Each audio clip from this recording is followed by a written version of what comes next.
తెలంగాణ మాదిగ సంక్షేమ సంఘం ఏర్పడిన కానుండి ఇది 6 సంవత్సరాలు 5 సంవత్సరాలు విజయవంతంగా ముగించుకొని 6వ సంవత్సరంలోకి అడుగెడుతున్న సందర్భంగా ప్రతి సంవత్సరం వార్షికోత్సవంలో మాదిగ డైరీ అనేటువంటిది ఒక అద్భుతమైన డైరీని దాంట్లో అనేక విషయాలను పొందుపరిచి రిలీజ్ చేయడం అనేది జరుగుతూ ఉంది.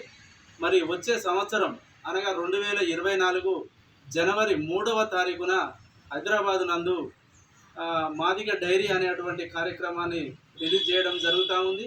ఆ డైరీకి సంబంధించినటువంటి ప్రత్యేకతలు, మరి ఈ 5 సంవత్సరాలలో ఈ మాదిగ సంక్షేమ సంఘం నుండి ఏం కార్యక్రమాలు చేసినాం, అటు దళిత బంధు మీద కానీ ఇటుపోతే ఎస్సీ ఉపకులాల మీద కూడా జరిగినటువంటి దాడుల గురించి, వాళ్ళకి ఏ విధంగా న్యాయం కోసం మేము పోరాడినాం అనేది ఈ తెలంగాణ మాదిగ సంక్షేమ సంఘం 6వ వార్షికోత్సవం సందర్భంగా రిలీజ్ చేసేటువంటి మాదిగ డైరీ అనేటువంటి పుస్తకంలో మేము పొందుపరచడం జరిగింది.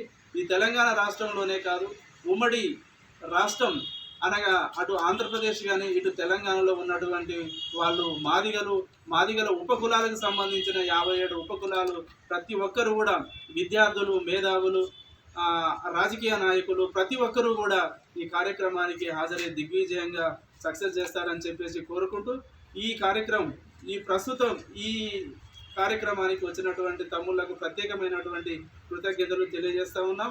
ఈ కార్యక్రమంలో నల్గొండ జిల్లా ఇన్ఛార్జి జాయింట్ సెక్రటరీ అయినటువంటి సుంసు భిక్షం గారు, యువజన జాయింట్ సెక్రటరీ యాతాకుల మహేష్ గారు కూడా ఉండడం జరిగింది. Thank you.